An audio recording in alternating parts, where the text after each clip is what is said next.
ઓમ શ્રી ગણેશાય નમઃ. નમસ્કાર મિત્રો, સ્વાગત છે તમારું અમારી યુટ્યુબ ચેનલ ત્રિનેત્ર ભક્તિમાં.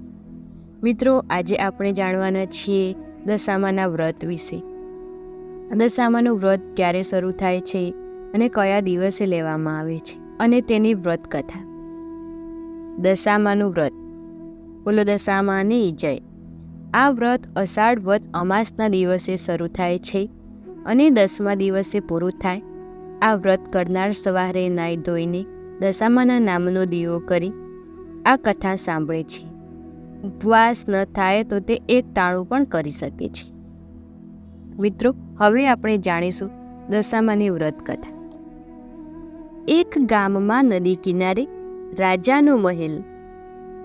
રાણી રોજ ઝરૂખામાં બેસે ને કુદરતી સૌંદર્ય જુએ.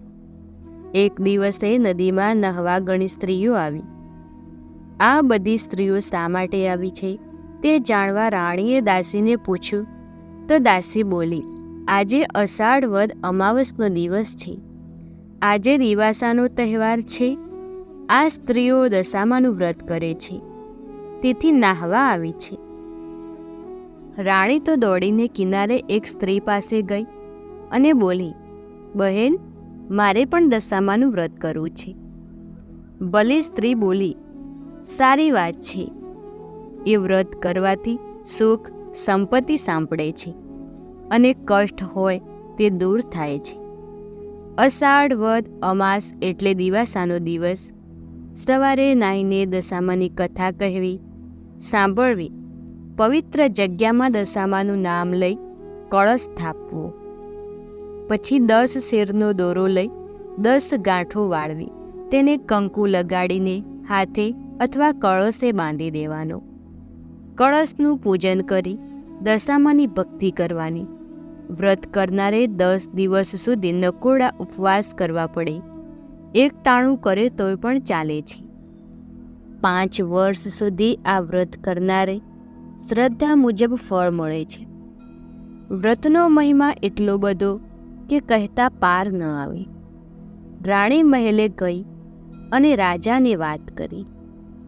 રાજા બોલ્યા, વ્રત કરવાથી ફાયદો શું? રાણી કહે, મન પવિત્ર થાય, તન નિરોગી રહે, દુખિયાનું ધન મળે, વાંજિયાને પુત્રનું ફળ મળે.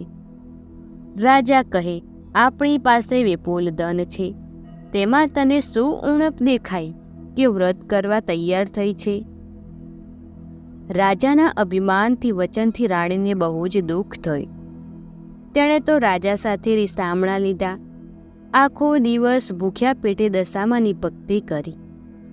રાજાએ દશામાની અવગણના કરી, તેથી દશામાના કોપથી રાજાનું રાજ્ય ખેદાન મેદાન થઈ ગયું. બાકી રહ્યું તે દુશ્મન રાજા રાજ્ય પર ચડી આવે. એટલે રાજા રાણી 2 કુંવરો લઈ પહેરે લુગડે ચાલી નીકળ્યા. થોડુંક ચાલ્યા બાદ રાજબાગ આવ્યો. તેમાં બધા વિશ્રાંતિ ખાવા બેઠા. તે બાગના લીલા ઝાડ બળબડ સળગવા લાગ્યા. રાણી સમજી ગઈ તે આ માઠી દશા પરિણામ છે. રાજાને પણ એવું લાગ્યું. પછી તેઓ ત્યાંથી આગળ વધ્યા. રસ્તામાં રાણીની સહેલીનું ગામ આવ્યું. ત્યાં રાણીએ ખાવા આપવાનું કહ્યું. ત્યારે છણકા કરીને તેણે બોલી, જા જા, હવે છેક અહીં સુધી રોટલાની ભીખ માગવા આવતા લાજ નથી આવતી? રાજા રાણી દેવને દોષ દેતા આગળ ચાલ્યા. કુંવરો ભૂખે તરસે આકુળ વ્યાકુળ થઈ ગયા હતા. એવામાં એક વાવ આવી અને બધા તેમાં પાણી પીવા ઉતર્યા.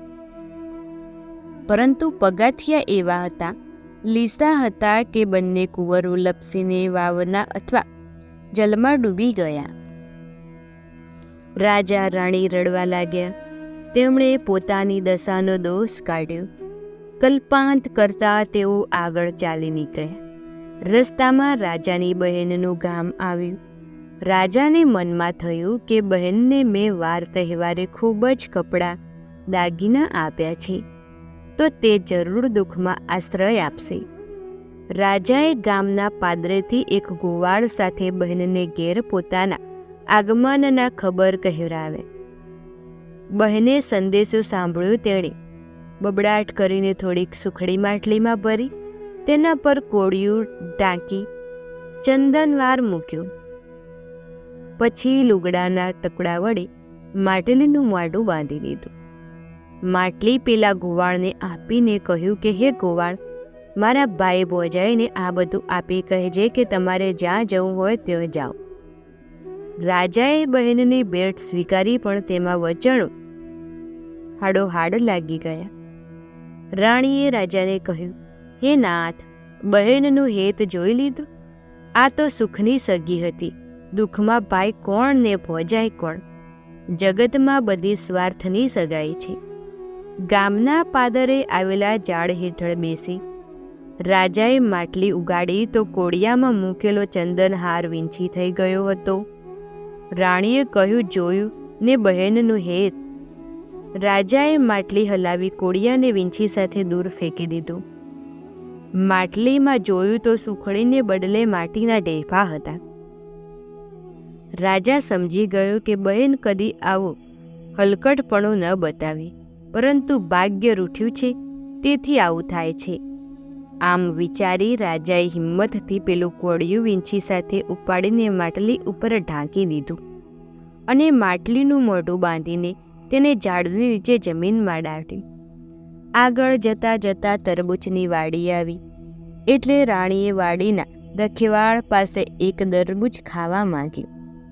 રખેવાળે 2 તરબૂચ આપતા કહ્યું, બહેન, અત્યારે તરબૂચ ખાવાથી આખી રાત ઓડકાર આવશે, માટે સવારે ખાજો ને, જ્યાં જવું હોય ત્યાં જજો. આમ કહી રખેવાળે વાડીના દરવાજા બહાર 2 ખાટલા ઢાળ્યા. એકમાં રાણી સૂતી હતી અને બીજામાં રાજા સૂતો. પેલા 2 તરબૂચ રાજાએ ખાટલામાં રાખ્યા હતા. હવે બન્યું એવું કે પ્રદેશના રાજાના 2 કુંવરો શિકાર કરવા ગયેલા તે સાંજ સુધી પાછા ન ફરે. રાજાએ સિપાહીઓને કુંવરોની શોધ માટે દોડાયા હતા.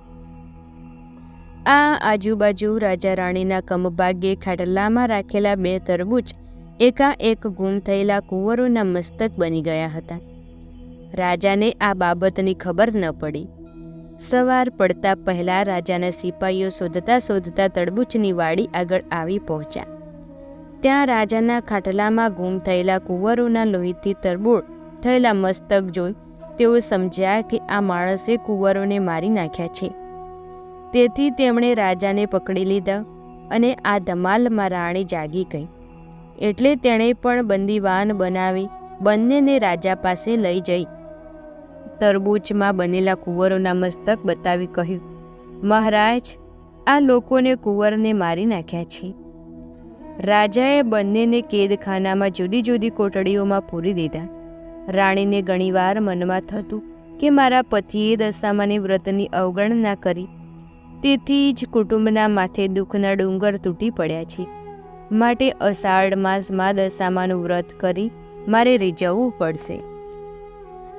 શ્રાવણ મહિનો બેસવાના 1 દિવસ પહેલાં રાણીએ કેદખાનામાં ઉભરીને કહ્યું, ભાઈ, આવતીકાલે દિવાસો છે અને હું દિવાસાના દિવસે દશામાનું વ્રત કરું છું. માટે વ્રત કરવા દેશો તો તમારું ભલું થશે. ભલા ઉપરીએ ધર્મના કામમાં ના પાડી અને જોઈતી સામગ્રી લાવી આપવા વચન આપે. દિવાસાના દિવસે સવારે નહીને રાણીએ 10 શેરનો દોરો લઈ તેને 10 ગાંઠો વાળીને કંકુ લગાડી, પછી માનું નામ લઈ કળશની સ્થાપના કરી. તે દોરાને કળશ સાથે બાંધી દીધો. પછી કળશનું પૂજન કરી આખો દિવસ દશામાની ભક્તિ કરી ભૂખ્યા પેટે સૂઈ ગઈ. આવી રીતે 10 દિવસ નકોડા ઉપવાસ કરી રાણીએ વ્રત પૂરું કર્યું. તે રાતના રાણી 10 મુઠ્ઠી ઘઉં ભરી માટીની સાંટણી બનાવી અને સવારે નદીમાં પધરાવી દીધી. એ રાતના ત્યાં રાજાએ સ્વપ્નમાં દશામાએ આવી કહ્યું, હે રાજા, તે કેદ કરેલા સ્ત્રી પુરુષ તારા કુંવરોના હત્યારા નથી, પણ દૂરના રાજ્યના રાજા રાણી છે, માટે તેમને છોડી દે. તમારા કુંવર જે શિકારે ગયા હતા તે તેના મોસાળમાં છે.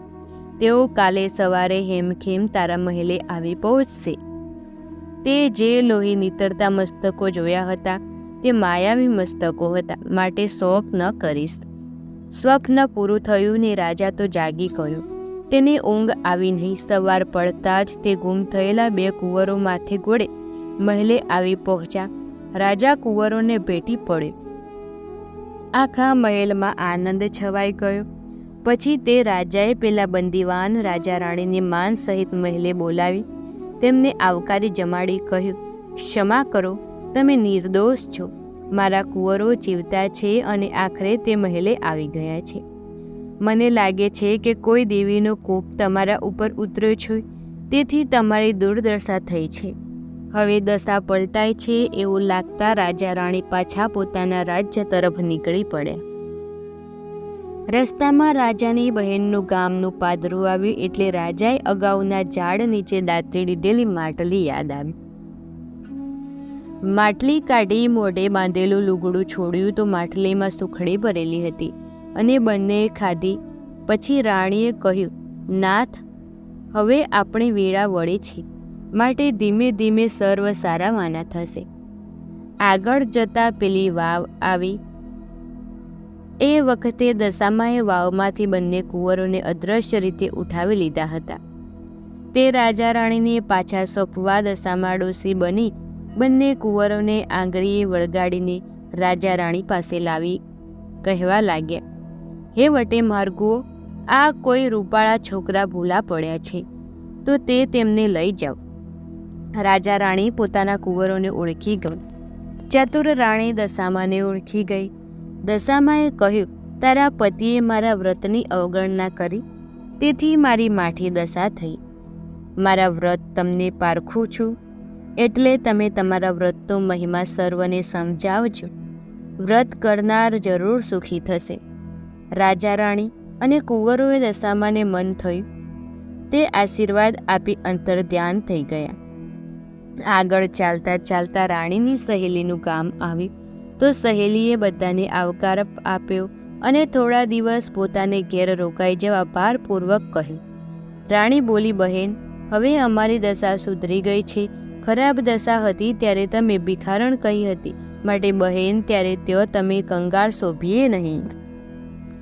ત્યાંથી નીકળી બધા રાજબાગ આગળ આવ્યા તો બાગમાં બધા ઝાડ સુકાઈ ગયેલા હતા. ઠેર ઠેર સુકાઈ ગયેલા ઝાડ પાંદડાના ઢગલા પડ્યા હતા, પણ બધા બાગમાં દાખલ થયા તેની સાથે જ બાગ લીલોછમ બની ગયું. આ જોઈ રાણીએ રાજાને કહ્યું, જોયું ને આપણી દશા ફરી, એટલે આપણે જ્યાં જઈએ છીએ ત્યાં વધાવી લેવામાં આવે છે. માળીએ આખા ગામમાં સમાચાર ફેલાવ્યા એટલે પ્રજામાં હર્ષ વ્યાપી ગયો. બધા બાગ આગળ આવ્યા. દુશ્મન રાજા જેણે આ રાજાનું રાજ્ય પચાવી પાડ્યું છે તે આ રાજ્યનો કબજો લીધો હતો. પછી બહુ હેરાન થઈ ગયો, તેથી તે અસલ રાજાનું રાજ્ય પાછું સોંપવા માગતો હતો. તે પણ ખબર મળતા રસાલા સાથે રાજબાગમાં આવ્યો અને પોતાની ભૂલ કબૂલ કરી. રાજાને તેનું રાજ્ય સાંભળી લેવા કહ્યું. લોકોએ હર્ષ આનંદથી રાજાની વિનંતીએ સ્વીકારી લીધી. પછી રાજા રાણીને અને કુંવરો વાજતે ગાજતે મહેલમાં ગયા અને અસલ રાજાએ બધો વહીવટ સંભાળી લીધો. દશામાના પ્રતાપથી રાજા રાણી પાછા સુખ શાંતિમાં રહેવા લાગ્યા. દર વર્ષ દિવાસાના દિવસે વ્રત શરૂ થતી. 10 દિવસ સુધી નકોડા ઉપવાસ કરી માટીની સાંડળી જળમાં પધરાવી વ્રતની પૂર્ણાહુતિ કરતી. આવી રીતે 5 વર્ષ રાણીએ દશામાનું વ્રત કર્યું. 5 વ્રતની ઉજવણી પૂર્ણાહુતિ થતાં રાણીએ વ્રતનું ઉજવણું કર્યું. તેમાં ઘણા બ્રાહ્મણોને જમાડ્યા. પછી એક રૂપાની સાંઢણી બનાવી રાખી. તે ગામમાં મોટા પંડિતને દાનમાં આપી તેના આશીર્વાદ મળ્યા. મિત્રો, આ હતી દશામાની કથા. મિત્રો, વિડીયો પસંદ આવે તો વિડીયોને લાઇક, શેર, કમેન્ટ કરજો અને ચેનલમાં નવા હોય તો ચેનલને સબસ્ક્રાઈબ કરજો.